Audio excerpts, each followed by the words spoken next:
Jay. Thank you, Melissa. Thank you, CQ and Robin and Adam and everybody. And let's hear it for everybody tonight. This has been great. Yeah. People tuning in too.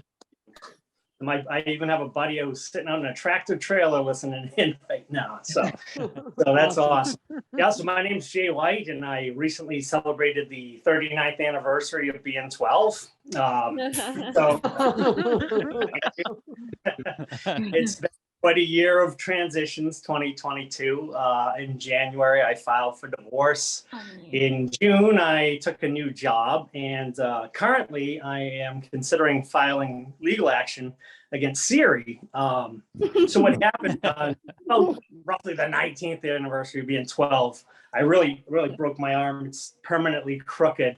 And after a couple of years, I just couldn't find any serviceable things I could do with my arm. So I had to go stand by the street, and I learned that I was pretty good at giving people directions. You know, if they come up to me, ask where to go, if it was straight, I'd point with my right arm. You just want to go up here, go straight.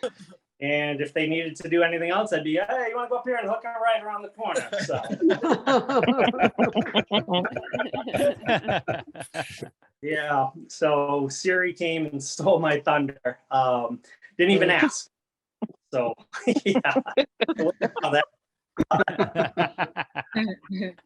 If you do see me around, please do not tell me not to quit my day job. I mean, not because of this performance, which I understand, but I want to quit my day job. So, but I'm 51 years old, and I'm thinking about what are my transferable skills. You know, I'm pretty good at cursive. Track single-digit numbers in my head. I can name like 37 state capitals alphabetically. So I get that. I suppose I should have seen this coming. Somewhere around the 5th anniversary of being 12, I was in high school taking the SATs, and you know, they gave us these preparatory classes, told us how to go about, don't panic and all that stuff. And you get 400 automatic points if you fill out the demographics correctly, you know? Well, I got a 350. What happened was I got to the part which asked me what race I am, you know, and I'm going through it and I'm starting to sweat because everyone else is done. I'm going through there. I'm not African-American. I'm not Hispanic. And then I came across the first word I didn't even recognize. I'm still in the demographics. So I'm like, Asian, cock, Asian.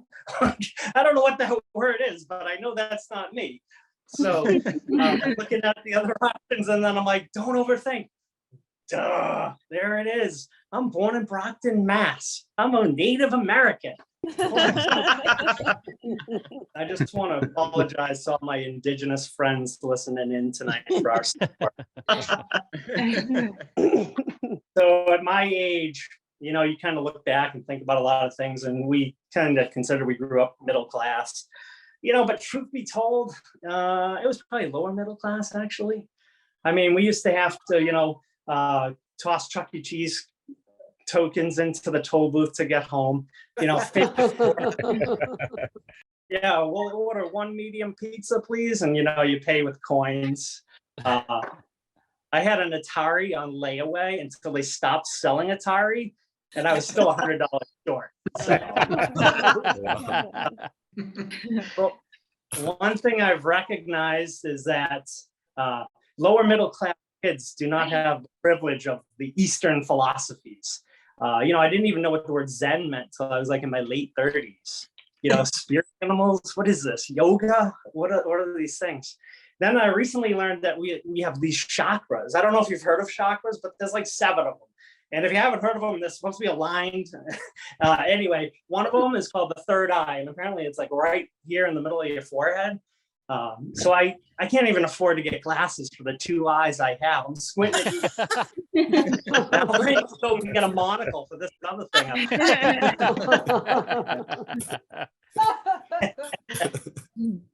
One of the hardest things about, you know, the divorce is just having to split everything. Yeah, even the dog, you know, I'm fighting for the front half, but I think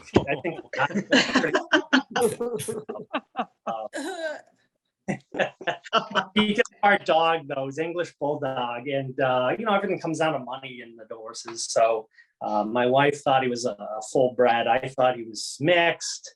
So we did Ancestry, we did 23andMe, we did DNA testing, all this stuff, and turns out he's French Canadian.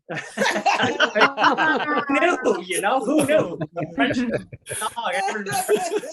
I mean, I suppose I should have known. He's got crepes every morning. The guy chases pucks. The real tip-off was last summer when he ordered the yellow polka-dotted Speedo for the beach.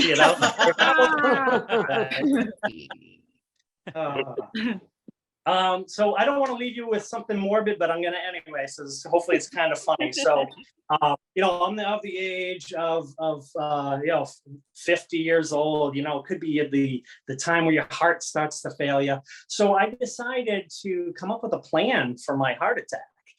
So I actually I have a basketball in the backseat of my car. And if the big one ever comes on, I'm gonna shoot over to the local playground and just start firing up threes.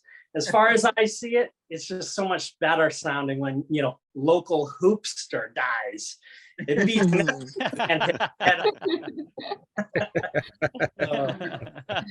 well, that's my time, everyone. Thank you so much for tuning in. Yeah.